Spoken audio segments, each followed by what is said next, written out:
Hello, classroom. This is Dr. Annette Feravich with the Philosophical Classroom. And today's topic, we are going to start rolling into religious fanaticism. And I'm actually not really sure we're going to start getting to that necessarily, but I do want to get to it. So we'll see. We'll see how we're getting to it. There's a lot of different ideas and concepts, whatever.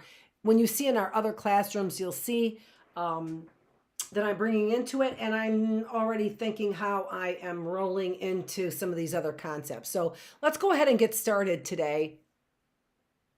And we'll see what we want to talk about. So we are still talking about nationalism, and we are talking about groupthink, but we're going to be moving into this idea because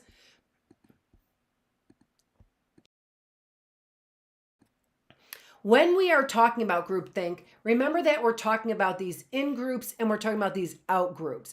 Now, I had a lot of videos in my spiritual classroom on in-groups and out-groups, and I encouraged you to watch them the other day, but I think, was it Thursday or Wednesday that I ended up, I think it was Wednesday, so I think we had, no, it was Thursday that I ended up, saying a few things and then ended up, is that Thursday's class? It seems like a lifetime ago already, right? So what, did I say a couple things and then I ended up having to quit my video because I wasn't recording myself with the volume, I think.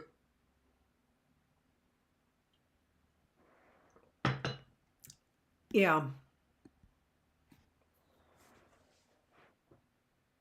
Yeah, I did that in this classroom, didn't I? I forgot that. Yeah, we're not going to go back to that. I'm not going to worry about it. What I said. I'm sure it's on tape.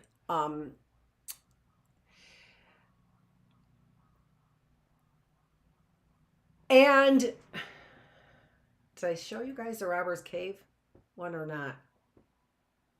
I know I ended up showing you the other video, but I don't know if I ended up showing you the Robber's Cave one. I should have gone back over that. I'm sorry that I didn't. But to help me refresh my memory and help you refresh yours, that's exactly what we're going to do. We are going to go back to the Robber's Cave and watch that.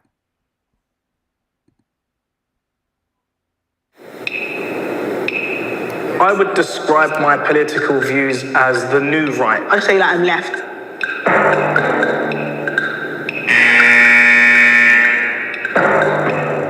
Feminism today is man-hating. I would describe myself. That's the one we saw. That's not what I wanted to see. First of all, I expected to be here. All right, let's watch the one I want you to see.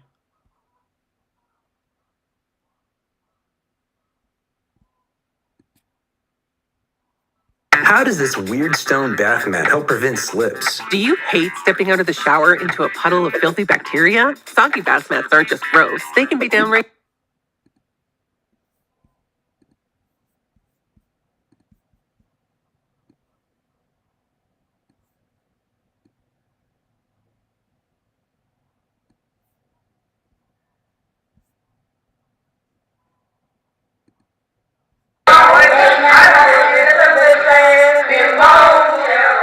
Between 1949 and 1954, social psychologist Muzaffar Sherif and Carolyn Wood Sherif collaborated with graduate students to hold a series of experiments to test one of Dr. Sherif's ideas, known as realistic conflict theory.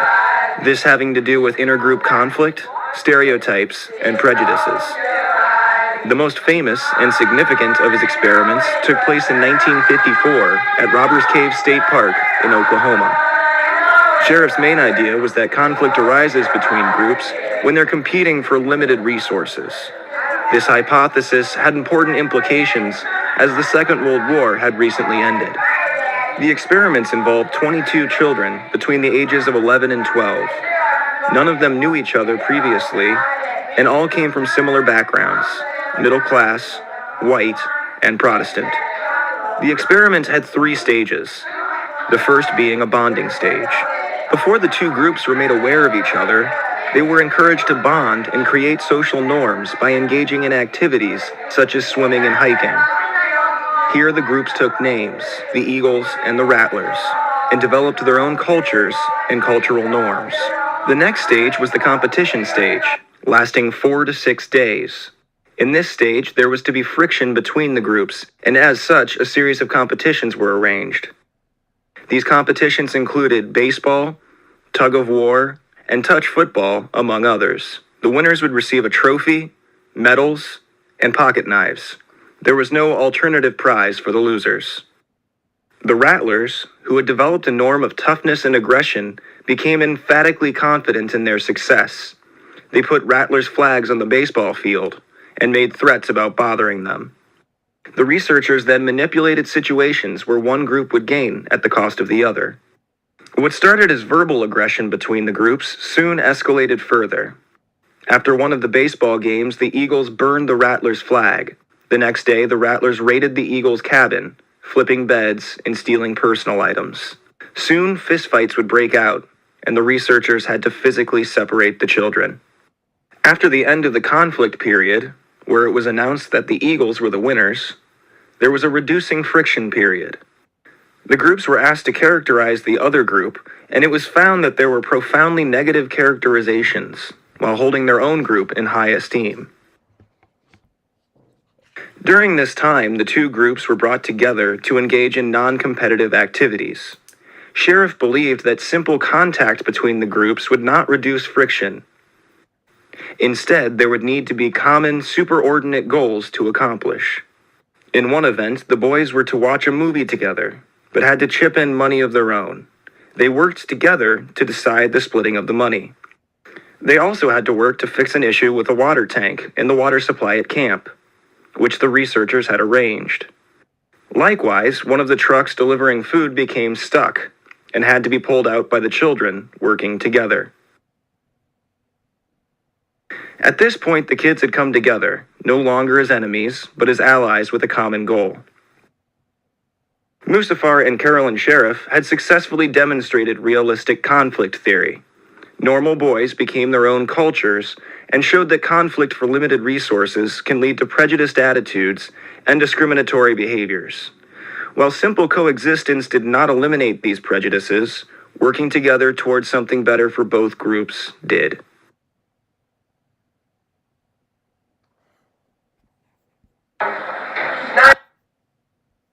Okay, so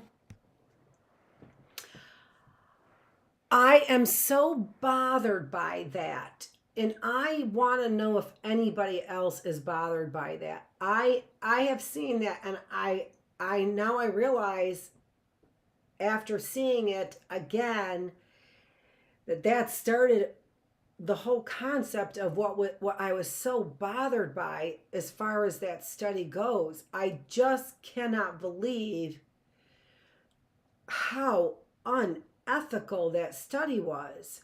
And it doesn't even seem to me to be realistic at all.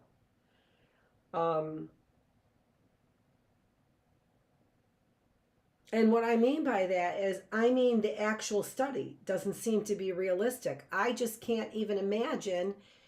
And I'm seeing it again, and I'm really sharing with you the thoughts that I have, which is what I did on Thursday, although I didn't have my volume up. And that just led me to a whole bunch of beliefs that I have about what is going on in these scientific studies that is just nefarious. It's sinister. It should not be allowed. I made a mention.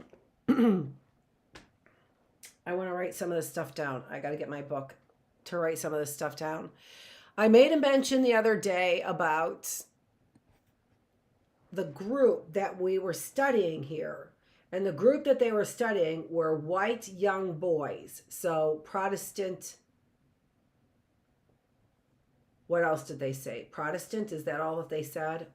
I don't think they said Catholic in there. I'm not sure. Let me get my book to write something down here.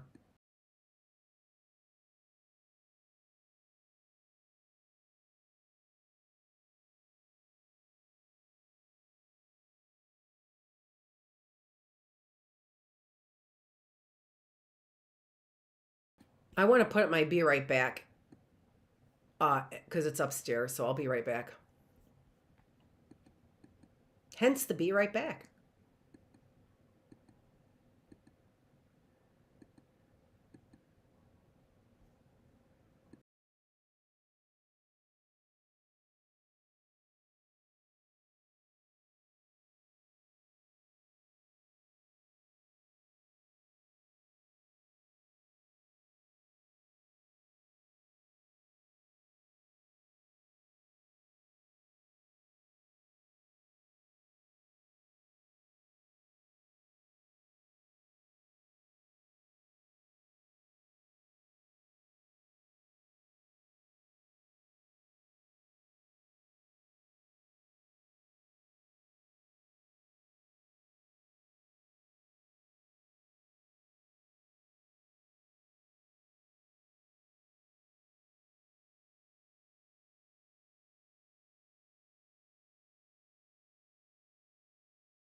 I don't know. I'm looking at this as if I've seen it for the very first time, and I'm not quite sure why it's hitting me this way, like it's for the very first time. But when I started showing this on Thursday, it was the same thing, only hitting me in a little bit slightly different way. And so I want people to start looking up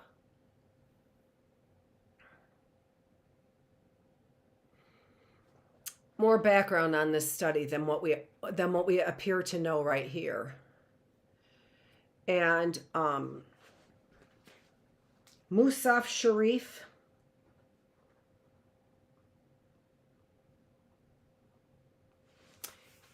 and his wife looks very familiar to me. And their study was, geez. His wife looks very familiar to me because she looks like somebody at Oakland University. And I absolutely know. And he had pretty much confirmation from a staff person in disguise who said they are absolutely doing experiments. Well, that and all the studies that I've been talking about here, all of them that I've been talking about are unethical. So that really is, how are we getting our information, right? How do we get people to think all the same? And one of the things that I've also been mentioning is this movement, this STEM movement, which is precisely the same kind of thing. I started talking about the other day, which was bothering me so much, that chanting that's in that video. There's so many, I don't know, cues in there that are psychological cues that just seem to be very, as I keep using the word nefarious, sinister to me. That just seem to be very sinister. So the idea that you are studying, first of all, young boys in this way, and who are these boys that are going to this camp here? And where are their parents? And why? Because a lot of times these studies have been done on inner city children. And so I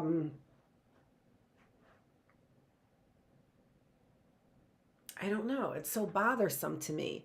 I also said on Thursday that, and I, put your comments down there if you're starting to get the same feeling I am about that video, but just a very off. It's very off. The whole study, not the video itself, the whole study is off. You just shouldn't be. Where are the parents? Where is the information on, I have to read. It's kind of interesting. I actually do have that book. I'm going to go, I actually do have that book. Like the original book, I actually have. I'm going to go back to that because it's interesting, because the studies on Milgram's study, right? So we talked about Milgram's study and how it applies. So all of these studies we've been talking about and how it applies to groupthink. So we've got Solomon Asch's line study, where we have got all of these people who are Confederates of the study, who are helping with the study, the one participant, and is the one participant going to agree to be to follow along with the rest of the group, saying which line is the longest, when it is very clear that that would not be the longest line, and how many times. And remember, this is a time in our history where we have got the end of World War II. So all of these, the great big rise in social psychology came with scientific studies after World War II, when we brought the Germans from Germany, who were the makers of, who were experts in warfare. So we brought those experts in warfare from Germany back here. And then, is that when the scientific study started? Is that when the university studies started on all of us? About which one of us are, I don't know. But I do know, historically speaking, that these studies are completely unethical. I haven't talked about the Stanford prison experiment. And now that I'm getting to these, I'm going to get to the Stanford prison experiment. And that really actually was on a grand scale, was played out at Guantanamo Bay with our soldiers in the way that they treated those prisoners there.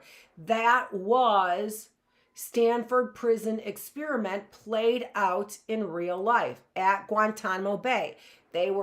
When they were assigned the roles of guards, they treated those guards, those prisoners, inhumane. So in this philosophical classroom, part of the thing that I would like you to be considering is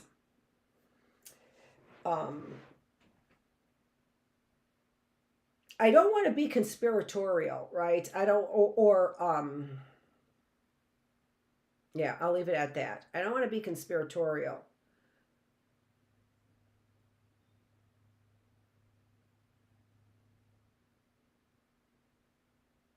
I'm just thinking about all kinds of things, a lot of things that are going on, that I know personally, because I'm saying that these studies are being done. Why? Because I know this on a personal level, right? So if you watch my mysteries, I know these studies are being done on a personal level. And as I continue to uncover and think about these things differently, even right in front of the camera, what I am doing is I am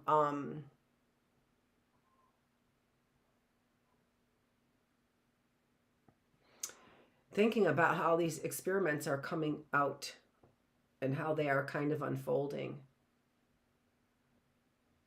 It's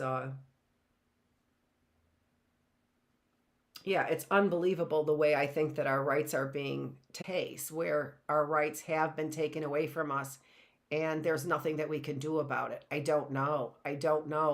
It is a very fearful time, but the things I see that something's going on with the camera over there. But I do think that also it is it can be an inspiring time too, because I do believe that we are beginning to see what it means to be a phoenix from the ashes, to rise out of those ashes. So, all right, so let's try and go back to this.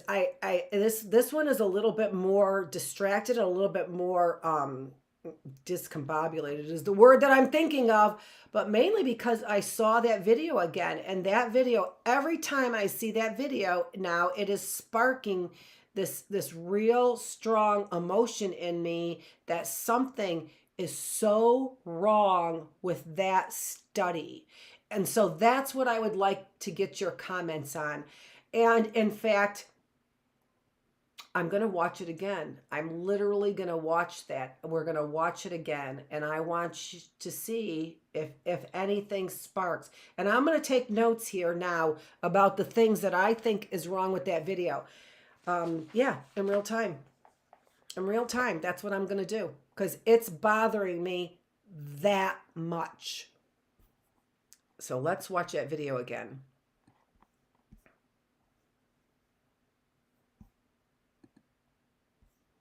I've been loving Vegamore for the last 2 years. If you watch my videos, you know that I swear by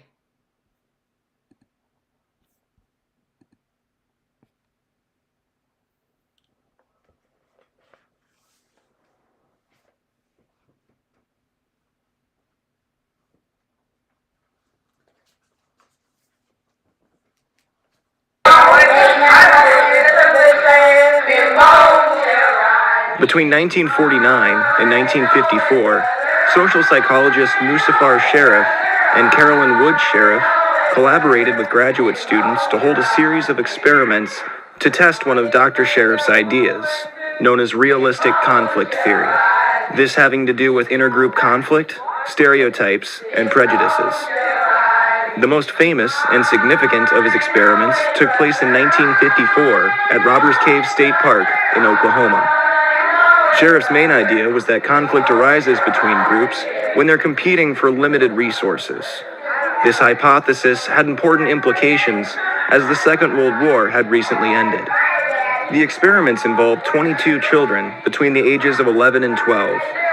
None of them knew each other previously, and all came from similar backgrounds: middle class, white, and Protestant. The experiment had 3 stages, the first being a bonding stage. Before the two groups were made aware of each other, they were encouraged to bond and create social norms by engaging in activities such as swimming and hiking. Here the groups took names, the Eagles and the Rattlers, and developed their own cultures and cultural norms. The next stage was the competition stage, lasting 4 to 6 days. In this stage, there was to be friction between the groups, and as such, a series of competitions were arranged. These competitions included baseball, tug of war, and touch football, among others. The winners would receive a trophy, medals, and pocket knives. There was no alternative prize for the losers. The Rattlers, who had developed a norm of toughness and aggression, became emphatically confident in their success. They put Rattlers' flags on the baseball field and made threats about bothering them. The researchers then manipulated situations where one group would gain at the cost of the other. What started as verbal aggression between the groups soon escalated further. After one of the baseball games, the Eagles burned the Rattlers' flag. The next day, the Rattlers raided the Eagles' cabin, flipping beds and stealing personal items. Soon, fistfights would break out, and the researchers had to physically separate the children. After the end of the conflict period, where it was announced that the Eagles were the winners, there was a reducing friction period. The groups were asked to characterize the other group, and it was found that there were profoundly negative characterizations, while holding their own group in high esteem. During this time, the two groups were brought together to engage in non-competitive activities. Sharif believed that simple contact between the groups would not reduce friction. Instead, there would need to be common, superordinate goals to accomplish. In one event, the boys were to watch a movie together, but had to chip in money of their own. They worked together to decide the splitting of the money. They also had to work to fix an issue with a water tank and the water supply at camp, which the researchers had arranged. Likewise, one of the trucks delivering food became stuck and had to be pulled out by the children working together. At this point, the kids had come together, no longer as enemies, but as allies with a common goal. Musafar and Carolyn Sharif had successfully demonstrated realistic conflict theory. Normal boys became their own cultures and showed that conflict for limited resources can lead to prejudiced attitudes and discriminatory behaviors. While simple coexistence did not eliminate these prejudices, working together towards something better for both groups did.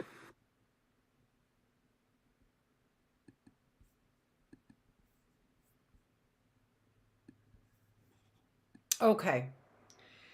So I wrote some things down about that video. So first of all, one of the things I wrote down about that video was that the music stopped. That chanting music bothers me to no end. There's no reason for it. You could barely hear what's going on, and then it stops so abruptly. And it stops when they get after the bonding stage. So they were talking about bonding with the groups, and then as soon as the bonding stage was over, that music stops. That bothers me because I don't like it. All right. Then they say that they go to the reducing friction stage, which is stage number 2, and they introduce it by saying that they were asking about the group, and then they were listing all of these negative qualities. Well, that clearly is not a reducing friction stage, right? That if you were to list all of the negative qualities of the other group, that would instigate more hostility is what it would do. So the way that's being described right there as the beginning of reducing friction is clearly not the case. That would not reduce friction right there. It would only increase friction. But then listen to what they did. Listen to what they did for the superordinate goals. And this is the part that doesn't make any sense. So I have to actually wonder, I have to go back to the book. Here were the superordinate goals. Number 1, they were all watching a movie, but they had to pay for the movie. All right, that wouldn't make me happy. So if I had to pay for a movie, you're at camp, you're with these other kids that you don't like, and now you have to pay for the movie. That would not make me happy. Superordinate goal number 2 was that they had to fix a water tank. They had to all work together to fix a water tank. Well, what sense does that make? Why are little kids fixing a water tank? And also, why are you flying by the seat of your pants? Why do you need a water tank fixed? Why are you flying by the seat of your pants to have... And that's the case in this story, was that he didn't know what to do because the kids were so violent towards one another. They were literally hitting one another with, oranges in there. So they were packing their pillowcases with things and using them as weapons. So this study was so out of control, just similar to the study that I talked about, but I haven't shown you, about the prisoner's dilemma. And then finally, a food truck got stuck and the kids had to pull the food truck out. Well, that also, again, flying by the seat of your pants, you are not really creating superordinate goals for these kids. You are getting these kids to fix your problems. And in addition to that, it seems to me that you are getting kids to fix your problem in order to cover something up. I can't imagine that adults would give all that responsibility to kids unless they want to make sure that responsibility for something isn't on them. So this is very disturbing to me. So we get this idea where we're studying this kind of group think by some researchers that really seem like they have got some ulterior motives that have not been uncovered.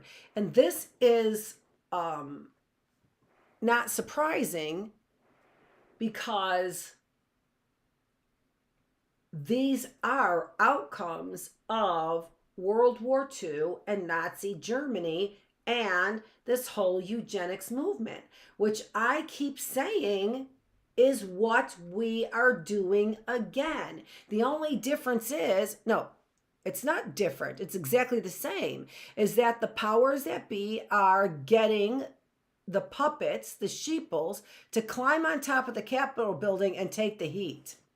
That's what it is. No different than they're getting these kids in this Robbers Cave experiment to take the heat. Do I have the Robbers Cave one here? I do.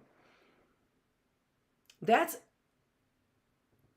one of the things that we have to be good at when we are sheeple. If you get everybody to group think, and I said this in the last 2 classes, I think that's what this STEM movement is doing.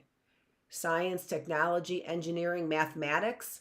I'm a scientist, so hey, I bought into it. But all of this STEM movement, what is it doing? It's erasing our ability to think any other way except like a machine. Isn't that what STEM is? Isn't that what it is? Getting you to think more and more and more like a machine? So these are the things that I want us to consider in this philosophical classroom when we're talking about group think. So what did they get these kids to do? To do their dirty work is what they got the kids to do. To do their dirty work. And when I get people to climb on top of my Capitol building, I am getting people to do my dirty work. And the people who were experts at getting other people to do their dirty work, it was Nazi Germany. It was the Nazis. It was the white supremacists getting them to do their dirty work.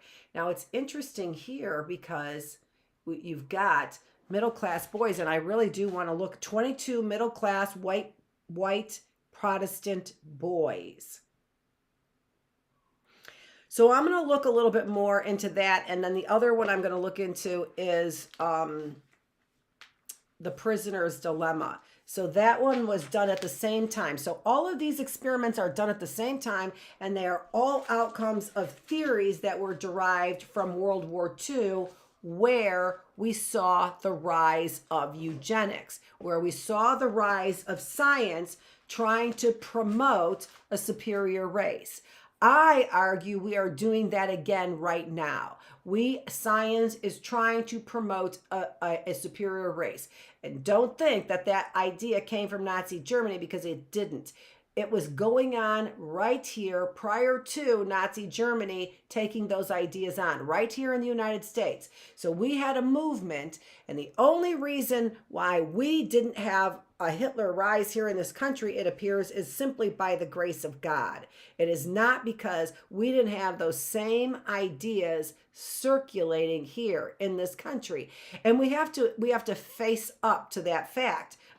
And also start thinking about what does that mean to each one of us as an individual.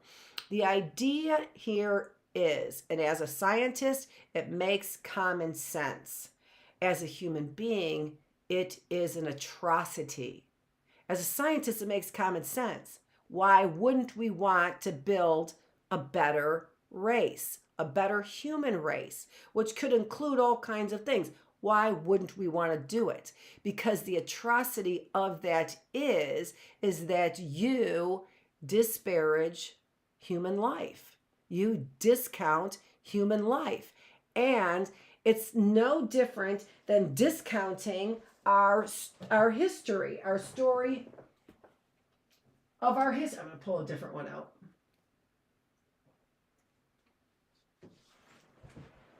It's no different than discounting our history, right?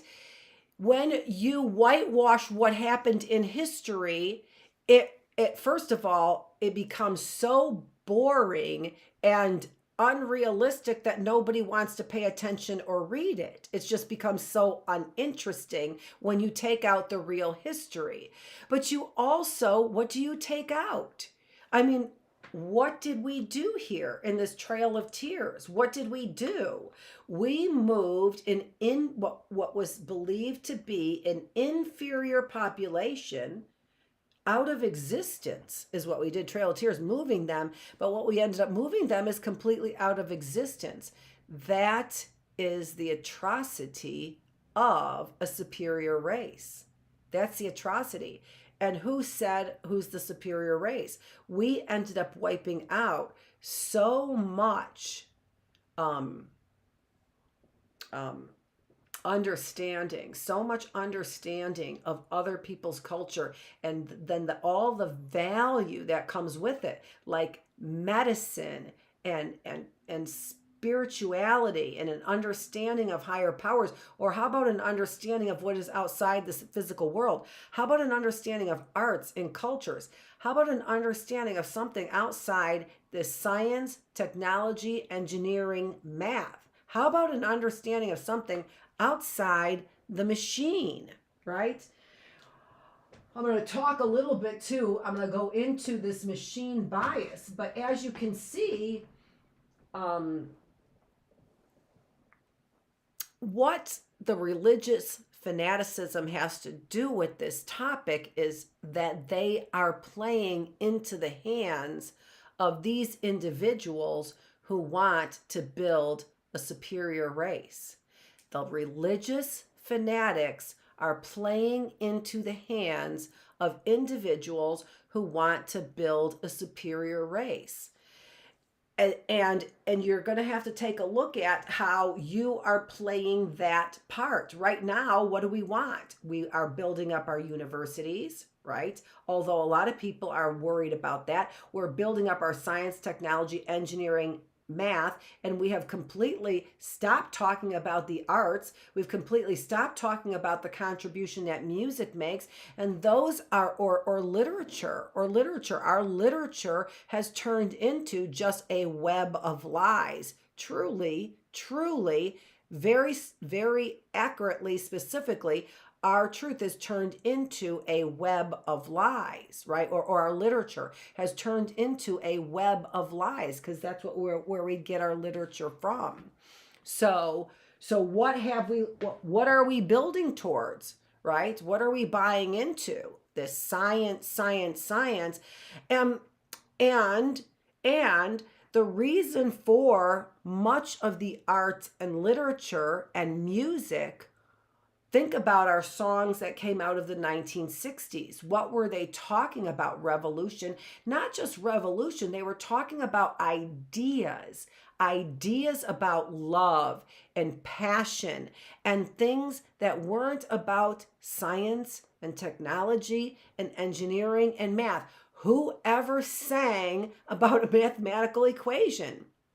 I mean, honestly, who wrote the song about the computer? Unless that computer has real human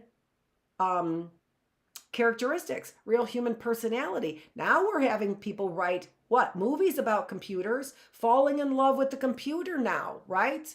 How? Because that computer is like a human being. What is this movement? Science, technology, engineering, mathematics. Science, technology, engineering, mathematics. Science, technology, engineering, mathematics. What is this? What is this that we're moving towards and losing our music and our passion? All the passions that we have in music, we don't study that in school anymore. That's not what's important at our university. Well, we do have, of course, we have arts at our universities. Of course we do, right? But that's not what they're pushing. No.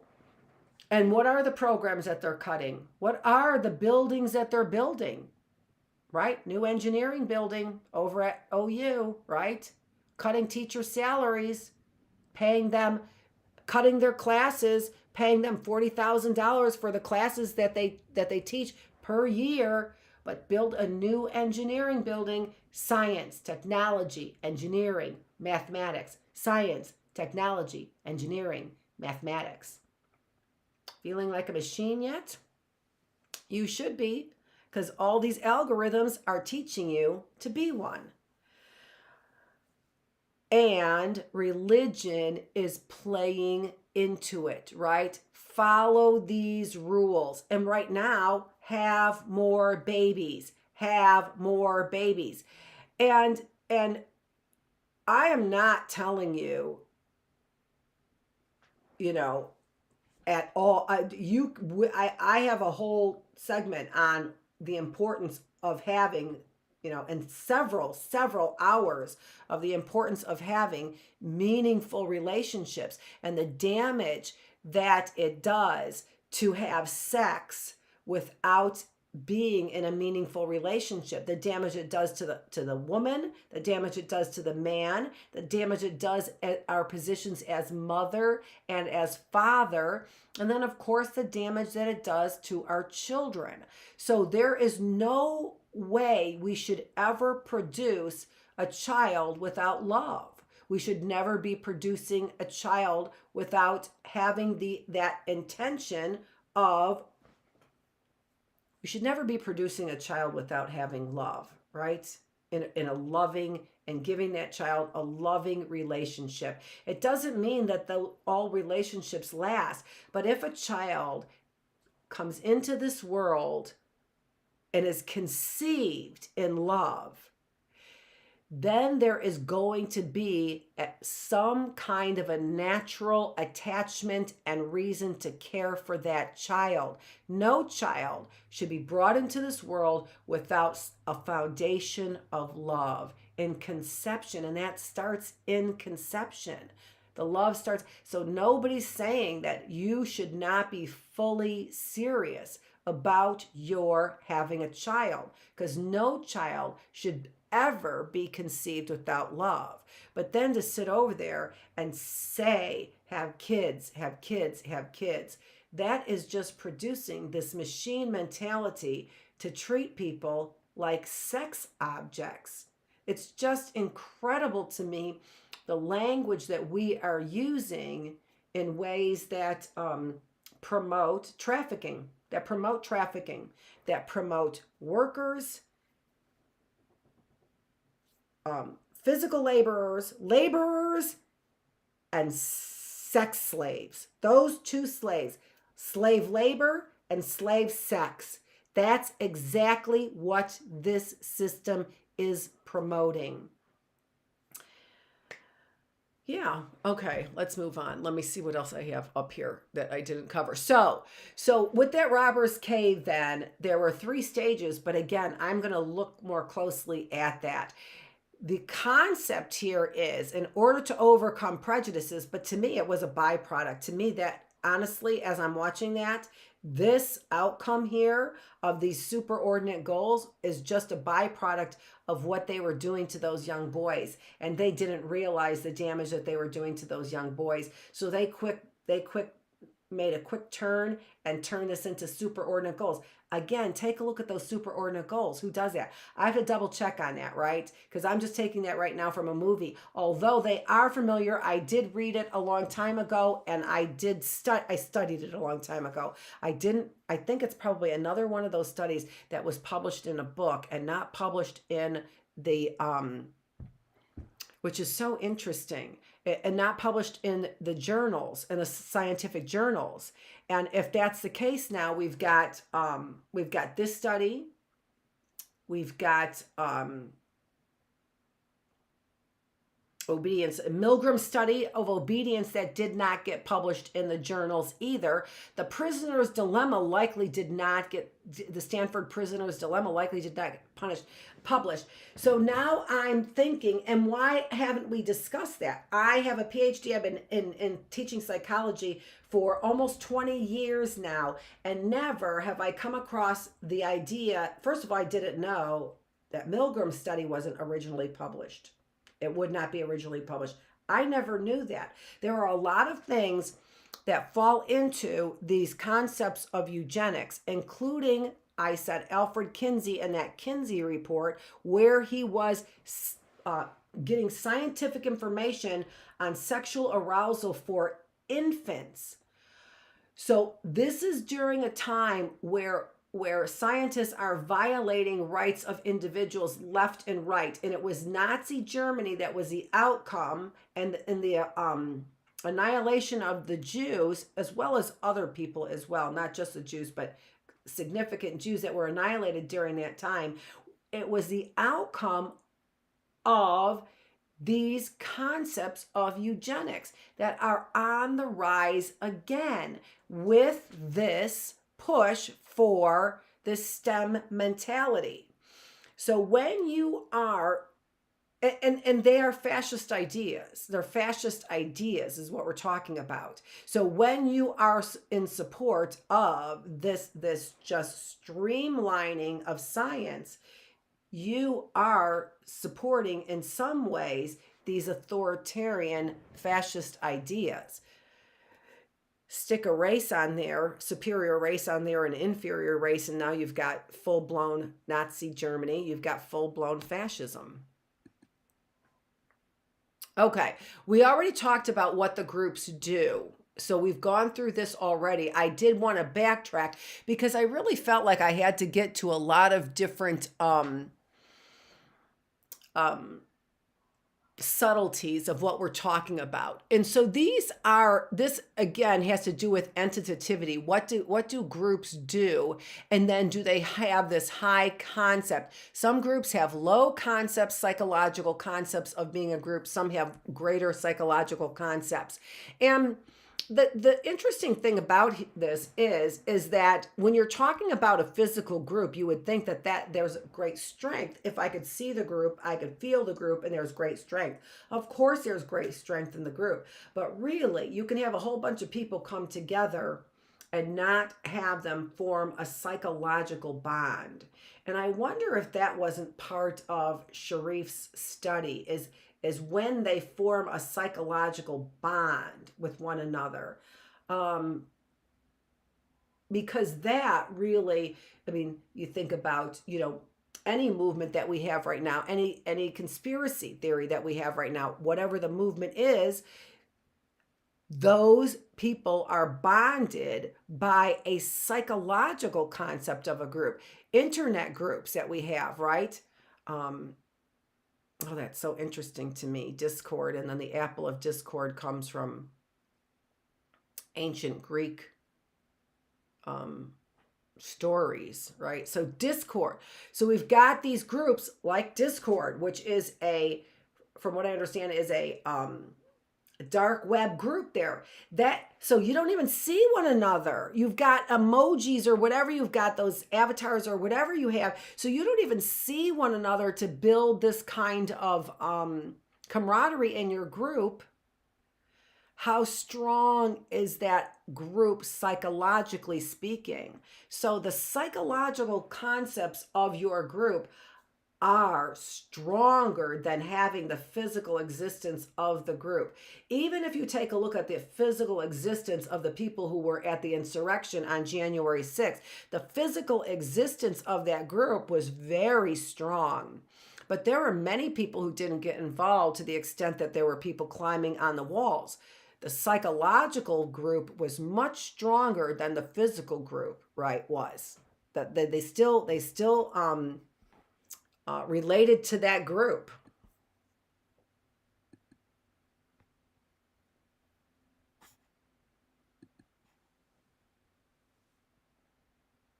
Okay.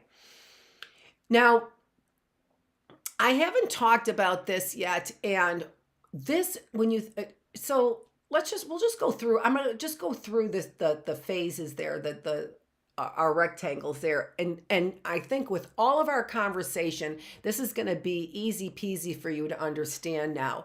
When we have a large reward or a severe punishment, what we end up doing is increasing our external justification for doing that. What does that mean? It means the reason why I'm doing that is for reasons outside of me, not inside of me. The power of the movement isn't a psychological reason, right? I feel like I really need to do it.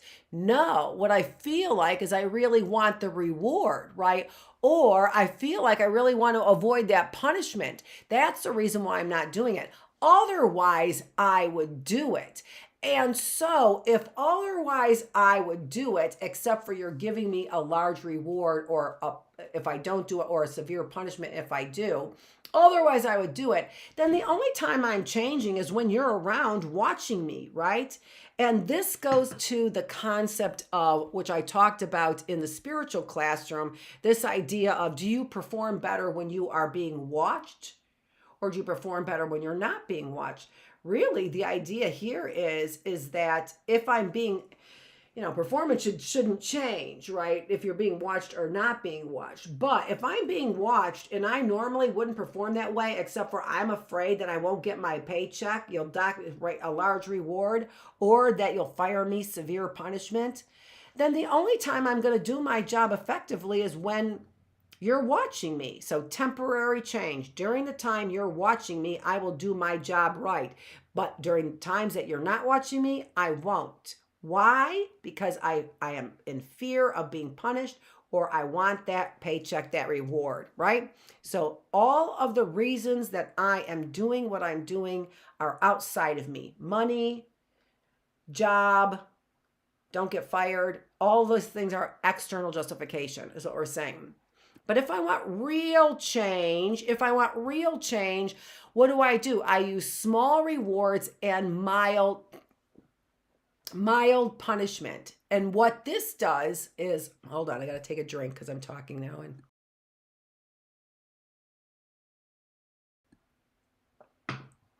so, internal justification. If there's a small reward or a mild punishment, then what I'm going to do is I'm going to do it because I really feel that it is important to do, right? I'm not doing it for the reward. Or the punishment. I am encouraged to do it for reasons that are internal to me. So what that reward or punishment does is it just kind of just keeps you within these boundaries so that you keep working for what's inside of you. When the rewards and punishments are big, I'll go all the way in this direction until you're like, oh, okay, well, hold on just a minute because I really want to be over here. I'm going to stay over here. Oh, tap me a little bit. Oh, I still want to be over here. That's when you have these small guides to help your behavior, small guides, then what you're being run by is what is internal to you, right? You are the driver, not the guardrails. When you have large rewards or large punishments, those are big guardrails to make sure you stay right in line with this kind of behavior that we're looking for. Okay? So this is really good. We're talking about groupthink, but sometimes, especially because I'm a mom, even though my boys are grown up, I still talk about and still consider this idea about this is really about rewarding or punishing your children in order to get them to behave. Sure, it is groupthink. Behave the way you want, but isn't that the responsibility of the parent? You want to get your child to behave the way that you want them to. So what do? You give them small rewards, mild punishments. Why is that? In order for them to be motivated to do what they want to do internally. Now, I spoke about some of these weird kinds of alt-right things because we're using really extreme examples to sometimes demonstrate your point, right? So I've got a couple of videos on some alt-right stuff, and I am talking a big part of this philosophical classroom is how unhealthy much of this thinking that we have going on right now is for us. So what do we have? We've got the No Nut November. I do a live presentation on this for this alt-right, and we've got the Destroy Your Dick December. Large punishment, large reward. Those people are not being celibate or even abiding by healthy sexual practices. All that they are doing is entertaining themselves, minding other people's business. Have you done the No Nut November, Destroy Your Dick December, right?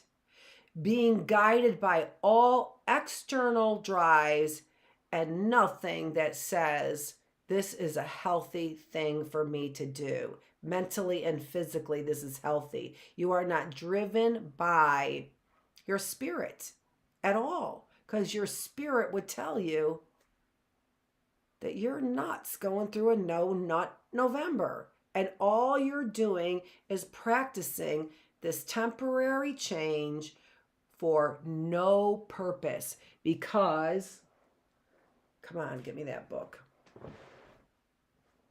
Because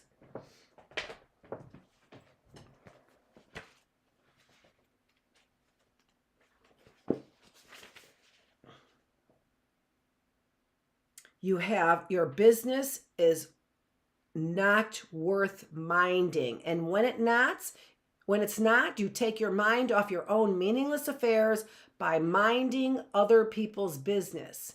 This minding of other people's business expresses itself in gossip, snooping, and meddling, and also in feverish interest in communal, national, and racial affairs. How is it that you participate in No Nut November and Destroy Your Dick December? That is because you are motivated by everything external to you and you've got nothing going on inside. That's it.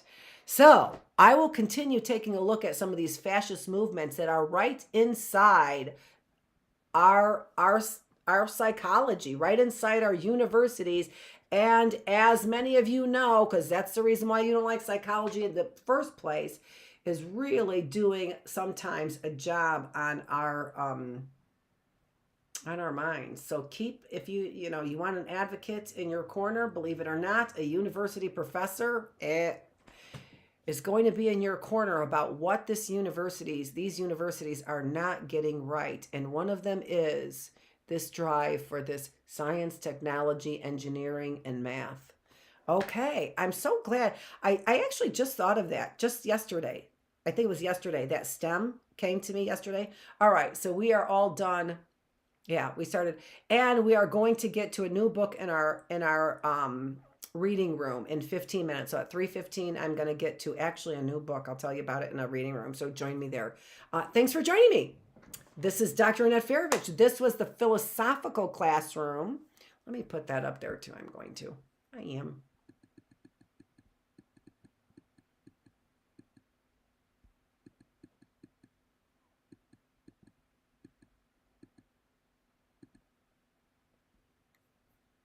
This is Dr. Annette Feravich in the philosophical classroom, and I am the teacher. And this topic in the philosophical classroom was on groupthink.